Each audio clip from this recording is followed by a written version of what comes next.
Welcome, Pat. Welcome to another Thursday afternoon show. We made it again. We got through the week and Yep.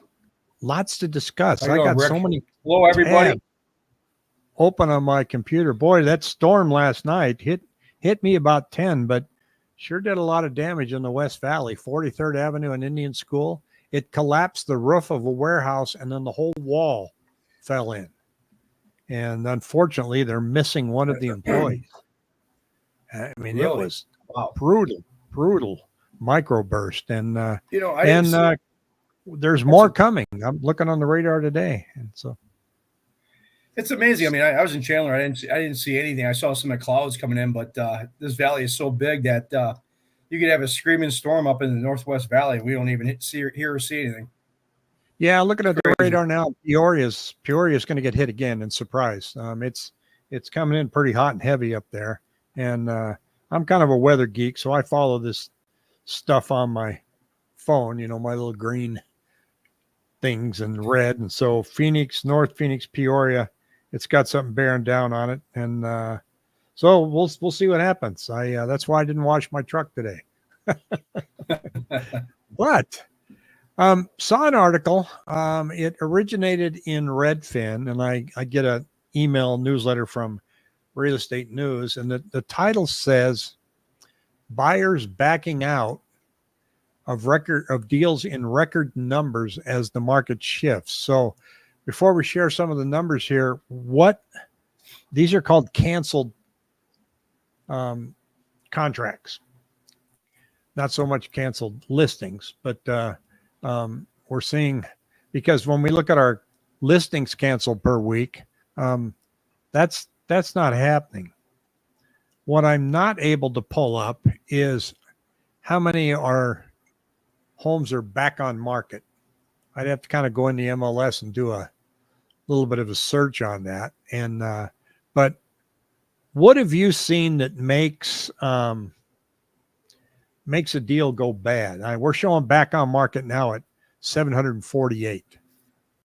So it's 748 in the past 7 days that the buyers have said, "Yeah, I'm out." Why does that usually happen?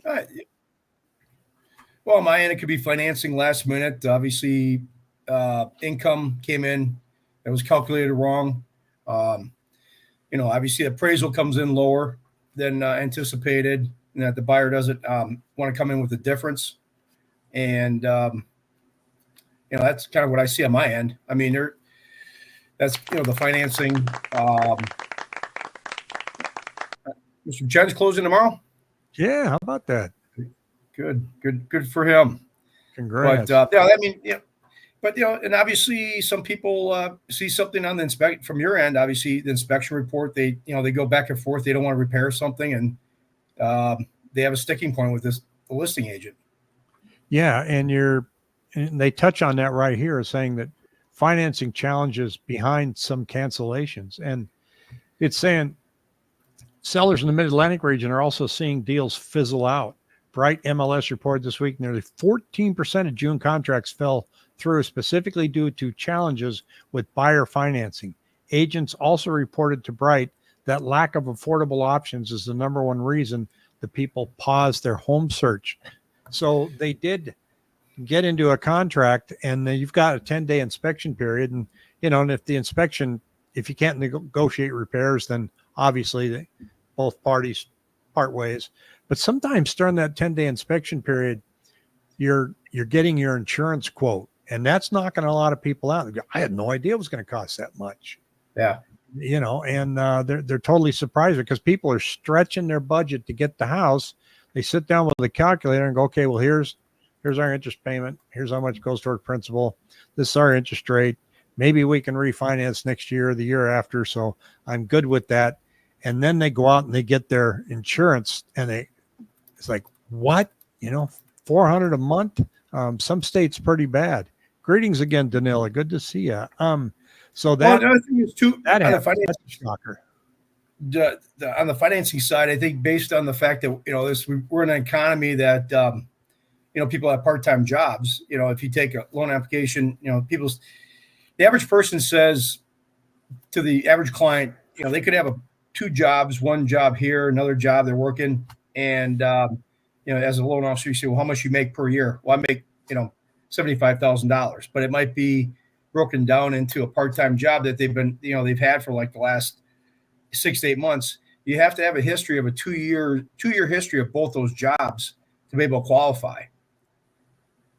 So, I mean, a lot of part-time people are, in this, economy, people are, having to get another part-time job or something to obviously make the payment. And obviously with inflation that we've seen, the 20+% inflation, which we'll show in a bit. I mean, it's been running a lot higher than just 3%.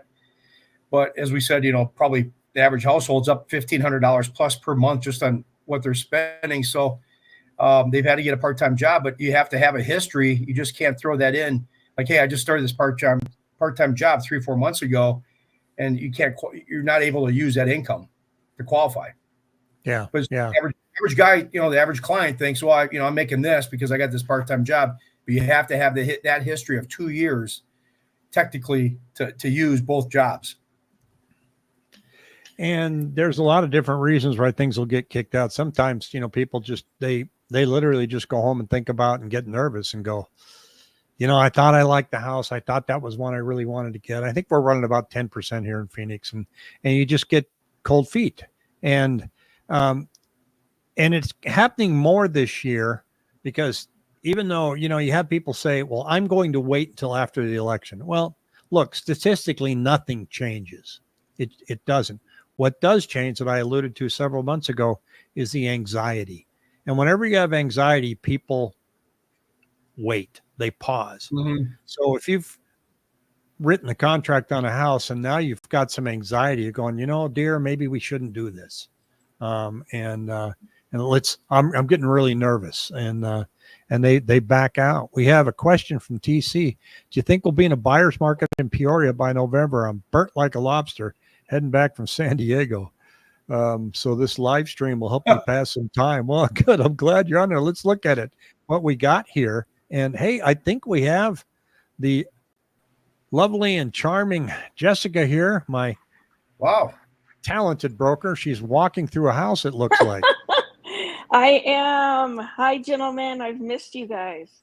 Yeah. Well, I'm just sharing with TC here, who's in a car from San Diego, wanting to know if Peoria is in a buyer's market, if it's going to be one by November. We're at 105.3. We're at a balanced market in Peoria. If we continue on this trend, it's happening and going down very slowly. I think we'll be close to a buyer's market in Peoria, but if rates turn around, then I'll rescind that. And so, the slower dip. Bebop here says, what's going to happen with the NAR ruling about to take effect? Could be a great big nothing burger. There's a survey came out that said 77% of sellers says they're still going to offer buyer broker commissions. Would you agree with that, Jessica? It may not be that big a deal.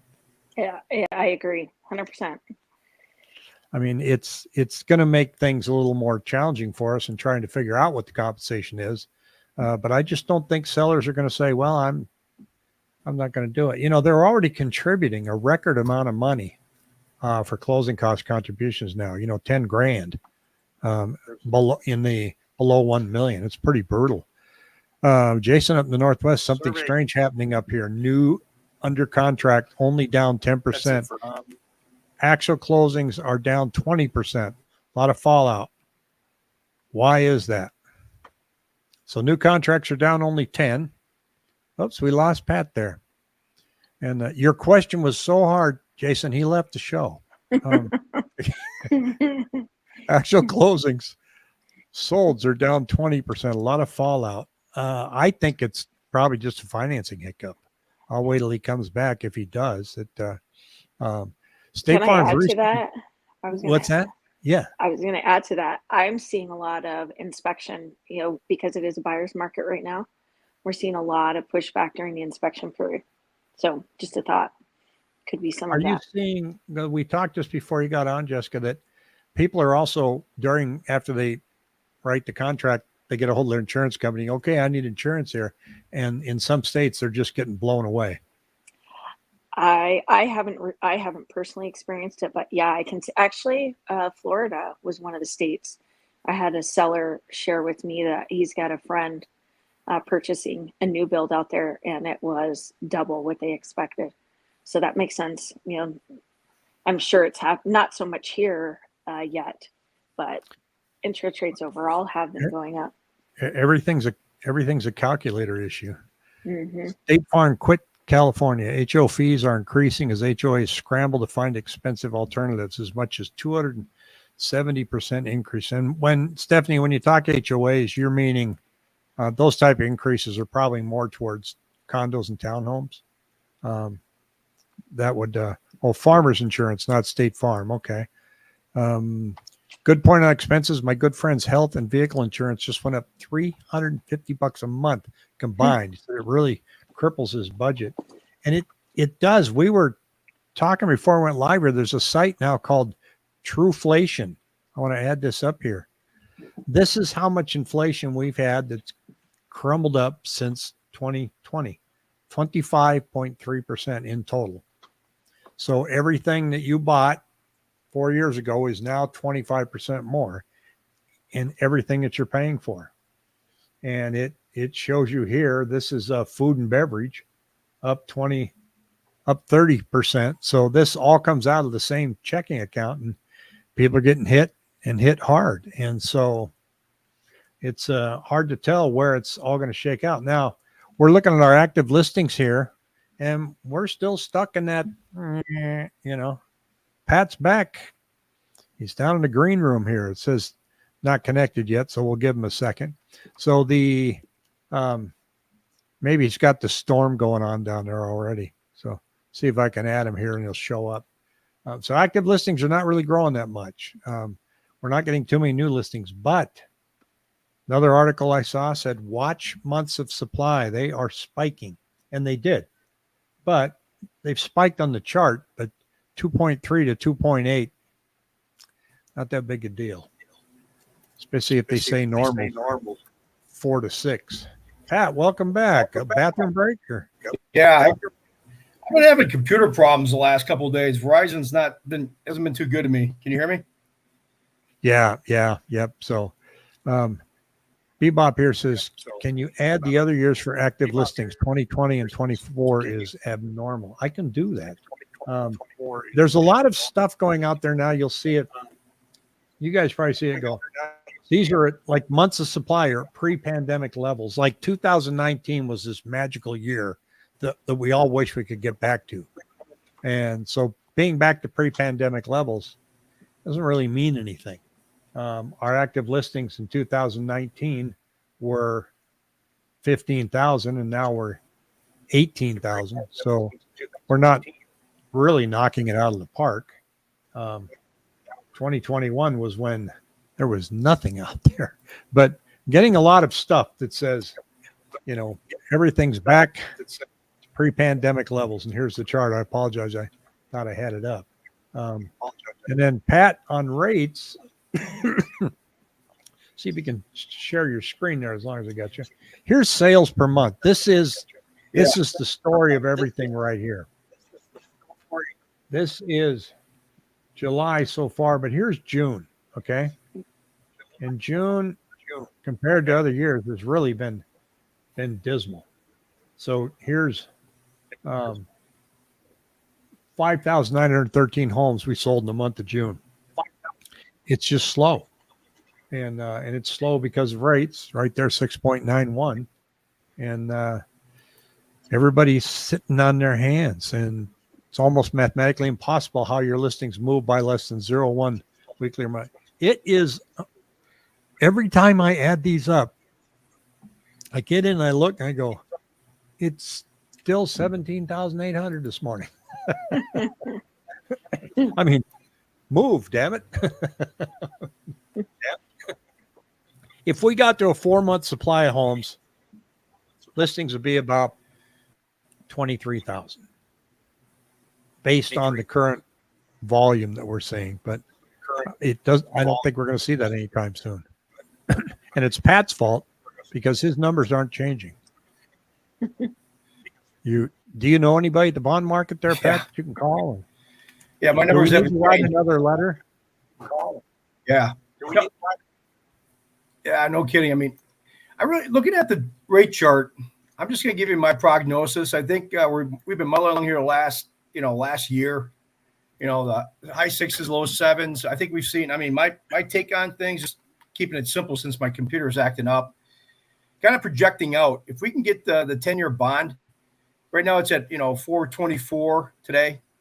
I mean, on the 10-year Treasury, 4.24. I'm kind of looking back out if I can pull it out here, but I really believe. I mean, just looking at the numbers, if we can get back in here, back around here. This is back around March, April, when we saw rates in the low sixes. I mean, I think we've been past the worst of the inflation. The numbers have been coming out. Every month there's a little struggle here and there. They have kind of come down based on what the Fed's been saying. Obviously, they're talking about now there's all of a sudden talk about having them 2 rate cuts, which I still, like you and I talked about this last week. I don't see 2 rate cuts, maybe 1, but now the talk is about 2 rate cuts.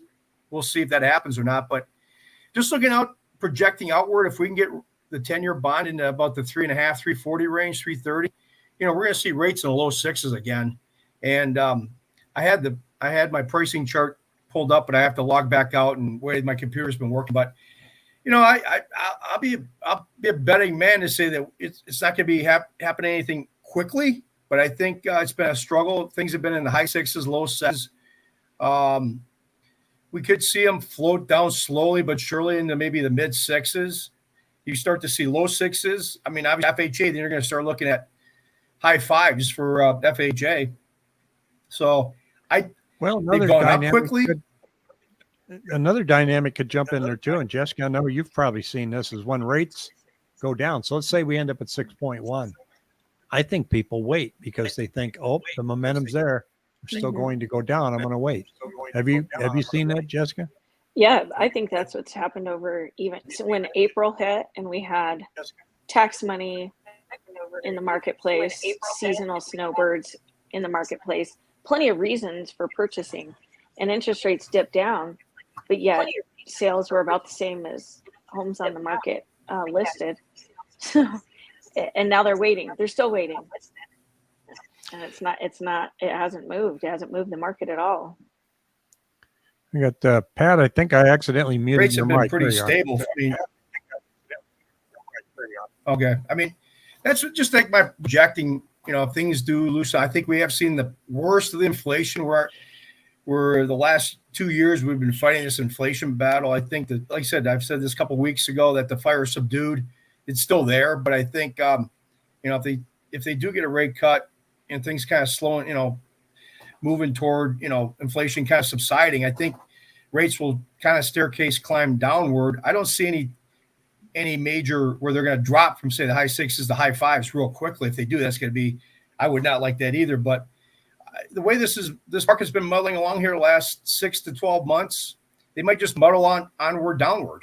And all of a sudden you're like, oh, geez, catch people by surprise, say, oh, 6 1/8. Like you said, you can get that. My projection is maybe early next year we could maybe see something of that nature. That's just my prediction.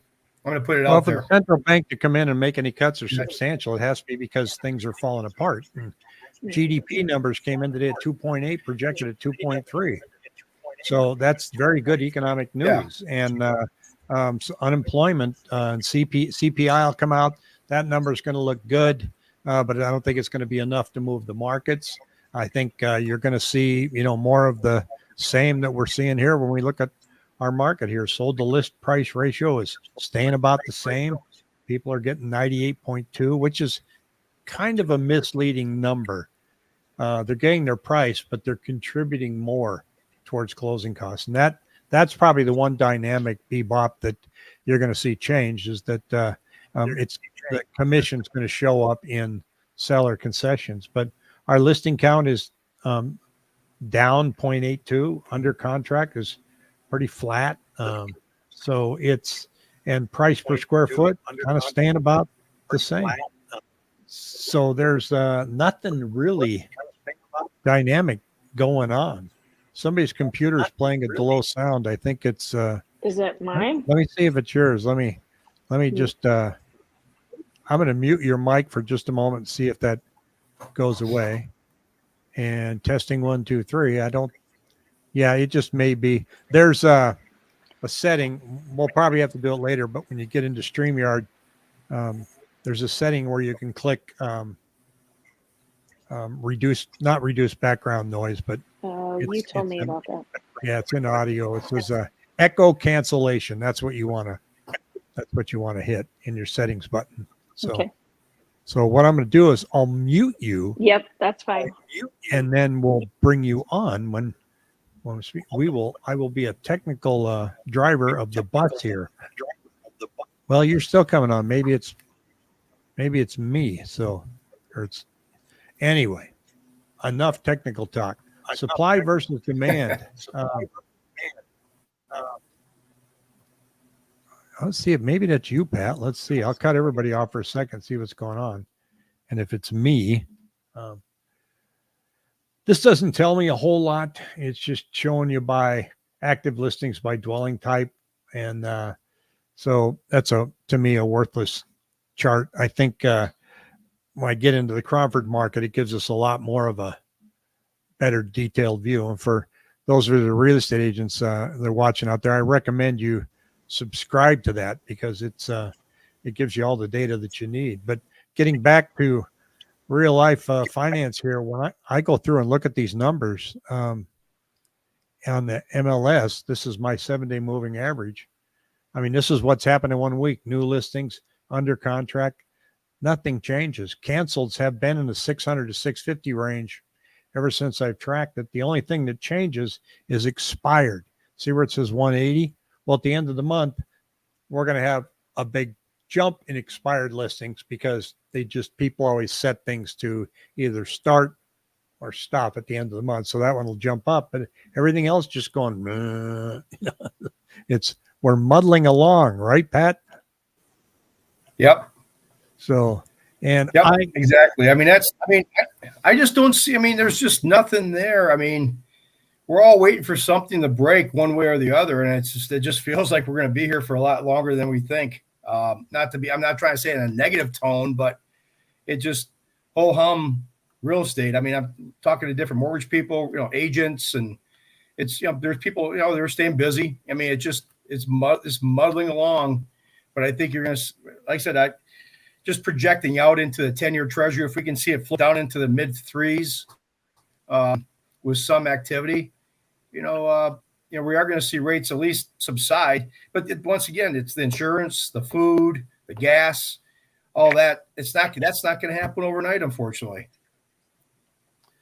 Yeah, it's hard to predict out too far, but I think, when we're looking and seeing what the real estate market is doing right now, it quite honestly is just stalled because of affordability, but yet it's still active enough to keep things from falling apart. And we could be here, I think, another couple of years.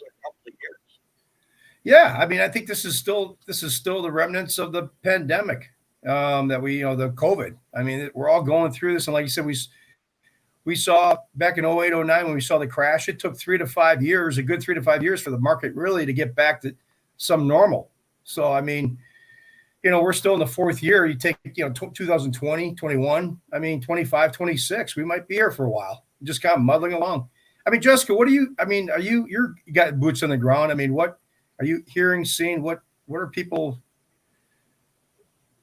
getting any feedback? Am I on? You're on. Yeah. And I've got my headset in. I hope it's not that.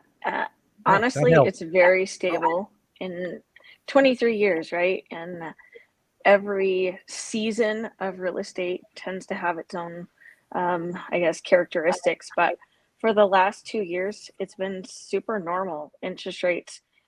I remember when I got interest when I was in my 20s, and I'd go to the bank and I got interest on my accounts. And this is a silly comment, but the last 4 or 5 years, you didn't earn interest on your checking account, on your savings account. How are you going to pay interest if there's no interest to be paid? So 5-6% In fact, I'd like to see it stay around 6%. That just seems like it's the only way uh, for normalcy to keep real estate not easy to spend money on, but yet the affordability. I know affordability is the biggest issue, and we've been in such an easy, affordable market with interest rates so low that it made it really easy. And then inventory tightened up because the demand was so high. There we needed houses. Now construction's caught up to speed. And if you see builders incentives are phenomenal. So it is making it affordable. Uh, so I think it's very normal. I think it's a normal market. I think we should be comfortable where we're at. If you need to buy and you can afford to, you buy. And you know, if you're priced out and it's unaffordable, maybe there'll be some opportunities if there is a short window for rates to go below 6. But that's my opinion right now. Well, I think you're right. One rate cut at best. Yeah. I think, we've certainly forgot what normal was. It's we haven't seen it forever. Pat, I got your mic muted because I think I'm getting the echo from you, so I'll pull you out in a second here. Here's how I view what's going on in this situation from like flying over the macro view, 30,000 feet. We all shut down in 2020, and so the central bank just opened up the floodgates and put trillions of dollars into our market, which has never happened before at that scale. And now we're rolling that back, and we've never done that. And there's a lot of optimism that we may be facing a soft landing. So we're waiting for activity to tamp down. And I would equate it to say, if I gave my 30-year-old $2 million in his checking account, I'm going to have to wait and see if he's going to spend it all and have a hard landing, or if he's going to invest it and save it. And what we're seeing is that housing has slowed, but consumer spending really hasn't yet. There's still money out there when you look at M2. So the winding of the consumer spending coming down hasn't happened yet.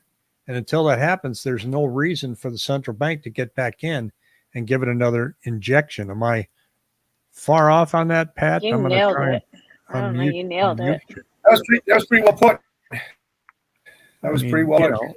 I mean, and that's, I mean, this unwinding of the COVID. Like you said, that's what kind of goes with my unwinding of COVID. It's just been, we're just in this unwinding phase. It could be another year or two. I mean, like I agree with Jessica. I mean, high 5s, low 6s, it makes kind of a normal market, but I just think that obviously what's killing people is just the X factor of everything else they got to spend money on: the insurance, the food, the gas, everything else has just gone up. And that you add in $1,500, $1,600 plus a month, more, that just totally cuts in your housing. Just housing budget is everything included.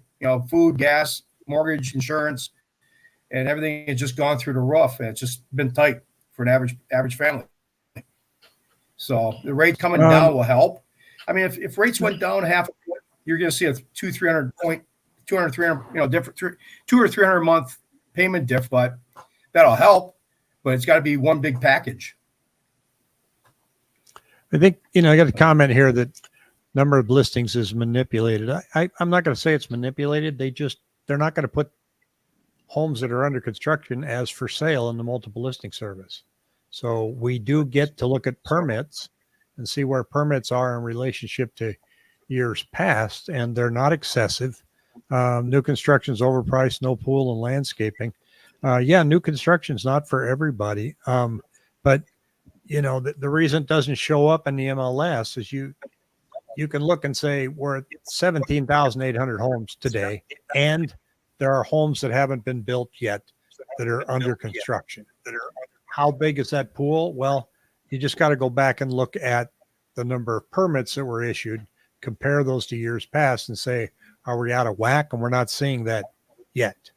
I drove down to Santan today, and I can't believe how much that area has grown. Just a sea of houses and these huge warehouses everywhere.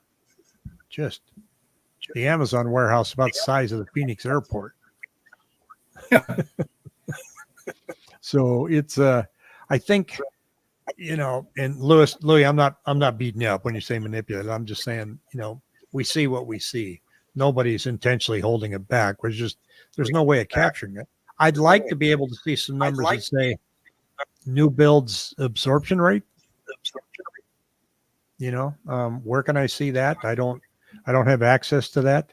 So, because that tells you they're building them, they're moving them.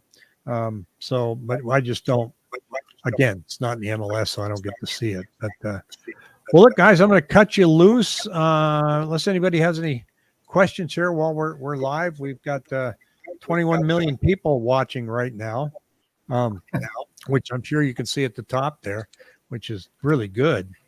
Millions and millions of people. And as long as the storms are barreling down, I figure we should probably I still have a connection, because I think I could get it knocked out here in the next few minutes. So anyway, you guys have a great one, and we will talk to you soon. Take care. All right. Take care, everybody.